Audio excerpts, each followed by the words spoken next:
Is it truly possible to move past a childhood of abuse and trauma? Maybe, maybe not.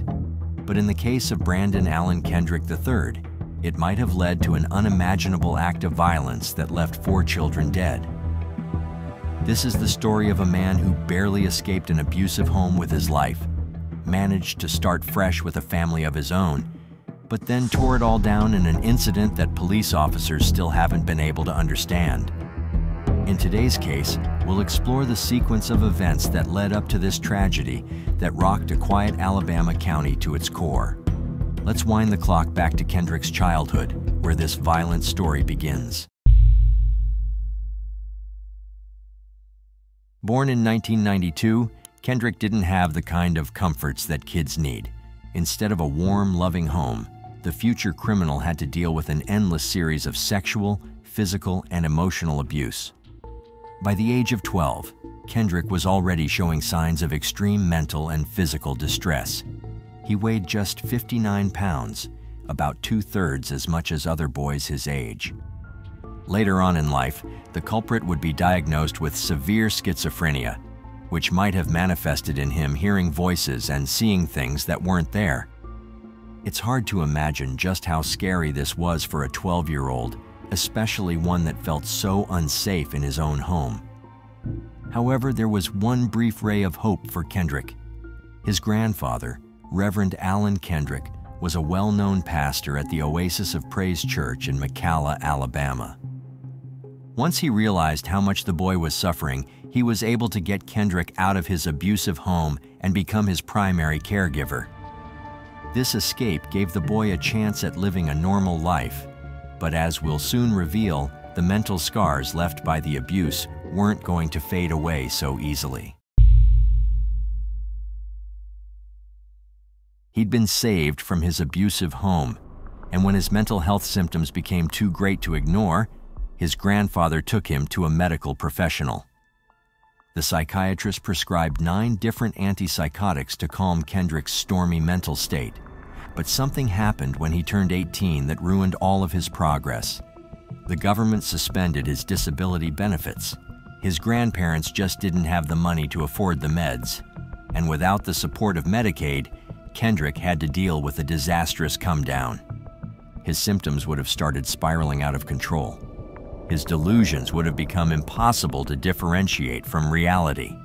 The story of Brandon Allen Kendrick isn't just about one man's violent psychosis. It's also the story of how every single institution failed him and pushed him further along the path to homicide. But for the time being, Kendrick still had a new environment, one that made it seem like a normal life was just around the corner.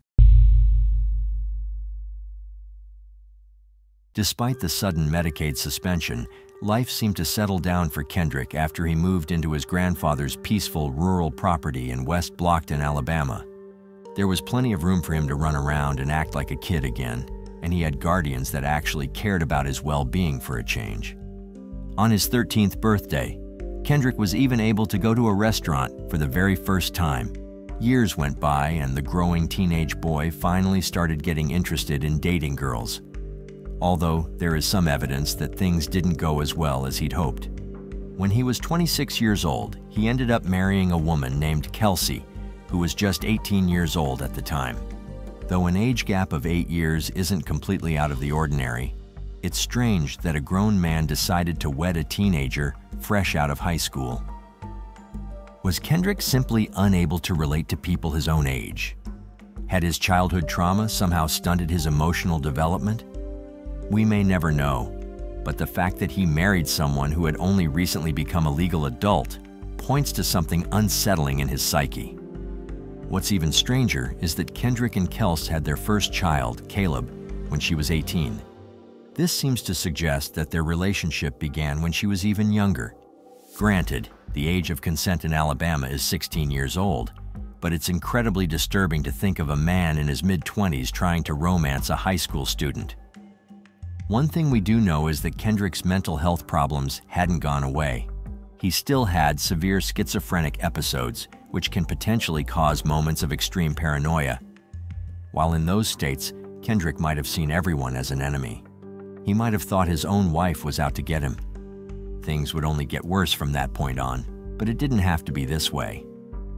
It's at this point that we should address Kendrick's personal responsibility in the events to come.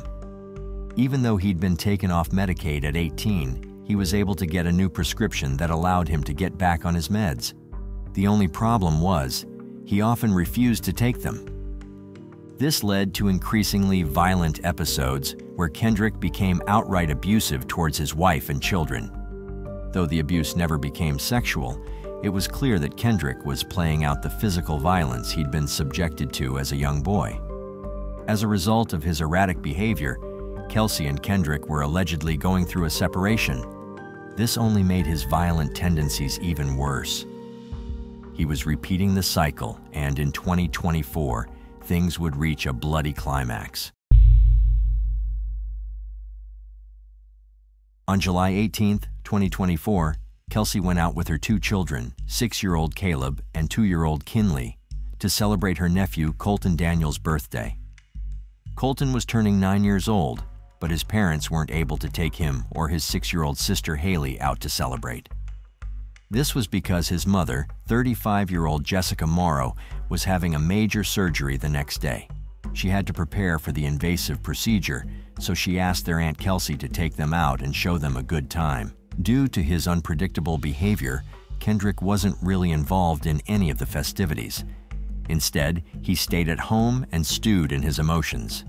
A storm was brewing inside of his mind. The pressure of an upcoming separation from his wife was getting to him, and to make matters worse, his schizophrenia had been especially bad over the past 2 weeks. At 7 p.m. that evening, Kelsey got a call from Kendrick. He seemed absolutely furious about something, though she couldn't understand what exactly his problem was. All she knew was that he was demanding that she come home immediately. Since Kelsey had promised to take care of Colton and Haley while their parents prepared for the next day's surgery, she had no choice but to bring them along as well. Now, Kendrick's spiraling mental state hadn't gone unnoticed. In fact, things were so bad that his grandfather had a feeling that Kendrick would snap and do something horrific. He didn't know what it could be. All he knew was that his grandson needed help fast. He'd even called the police earlier that day, telling them that he had a bad feeling about his grandson's intentions. The police could have stepped in and stopped all of the bloodshed that followed, but they simply ignored the pastor's plea for help. At around 9 p.m., 2 hours after Kendrick forced Kelsey to come home, the Reverend held a prayer meeting where he asked God to help his wayward grandson. After the police had washed their hands of the matter, it was the only option he had left. The minutes ticked by, and no one knew just how much devastation was about to be unleashed. Once the prayer meeting was over, things seemed more or less normal. Kelsey had come home, but because she and Kendrick lived in a garage apartment isolated from the main property, the Reverend couldn't tell if something violent was going on. Indeed, when he spoke to his grandson, he actually felt like there was no cause for alarm. This was because Kendrick seemed to be behaving calmly. The Reverend and his wife, Gay Kendrick, had a lovely chat with their grandson, talking to him about all sorts of things. What they didn't know was that Kendrick's mind was consumed with thoughts of unstoppable violence. It's possible that even Kendrick didn't know what was going on in his own head, because the Reverend reported that he was laughing while talking to them. Moments later, Kelsey entered the room as well. Despite the stress of having to come home in such a rush, she seemed to be in good spirits. She was laughing and talking with the rest of them, as if they all lived a normal, happy life where nothing ever went wrong. Eventually, Kelsey got up and returned to her garage apartment. 10 minutes later, Kendrick got up and joined her, still all smiles from the conversation he just shared with his grandparents. That's when the Reverend and his wife heard the unmistakable sound of gunfire. The thunderous bangs of bullets firing sent a shock down the Reverend's spine. He turned to his wife and asked her if she'd heard it too. Though it was impossible for the roaring explosions to be anything but gunfire, the Reverend was still hoping beyond all hope that he was mistaken. Unfortunately, his assumption was correct, and his wife confirmed it. They had no idea what to do. Should they get up and enter the war zone, where they might get shot themselves? Do they call the police and effectively sentence their adopted child to a life behind bars? As it turns out, that choice was taken away from them when Kendrick returned to their room.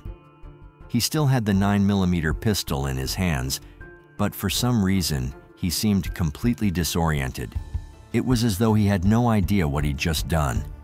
Seeing him coming in, the grandparents showed incredible bravery. Gay was the first to act, grabbing the gun while Kendrick was still holding on to it. This led to a shot going off, but by some miracle, it completely missed Gay. Once his wife had wrested the gun out of Kendrick's hands, the pastor launched himself at his grandson. Kendrick came tumbling to the ground with his grandfather on top of him, and he seemed to think that he was the one being wronged. "No, where am I at? Where's Kelsey? Poppy, why are you angry? What did I do wrong?" said Kendrick, referring to his grandfather with the same term of endearment he'd used as a child. When the Reverend told him what happened, Kendrick replied with a dull, emotionless, "Oh." Did Kendrick really not know what he'd just done in that moment? His grandparents still weren't certain, at least not until they ventured into the garage apartment to see for themselves. What they saw there would haunt them for the rest of their lives. 5 bodies lay strewn across the floor. One of them belonged to Kelsey, the girl that became a mother at an age when most girls want to go to college, the girl that had only recently been trying to escape her abuser. As for the other bodies, they clearly belonged to the 4 children that had been there at the time. Colton was slayed on his 9th birthday, as was his 6-year-old cousin Caleb. Kendrick had shot his firstborn son right in the head and left him there to die. He did the same with his infant daughter Kinley, who was all of 2 years old at the time. She had likely just been learning how to walk and talk. The people around her had no idea that those first, tentative steps would also be her last. Kelsey and each of the children had a single bullet to the head. If the narrative constructed by police is true, Kendrick acted with intent, with purpose. He allegedly knew what he was doing, and he didn't seem to be acting in a fit of rage either. Otherwise, he wouldn't have been able to manage the precision of multiple successive headshots. Only one of the 5 victims was alive, 6-year-old Haley. As the grandparents shakily informed the authorities of what had just happened, they noticed that she was still breathing. An ambulance arrived at the scene alongside police officers, and Haley was rushed to a nearby hospital. Unfortunately, she succumbed to her injuries not long after. This brought the total death count of Kendrick's massacre to 5.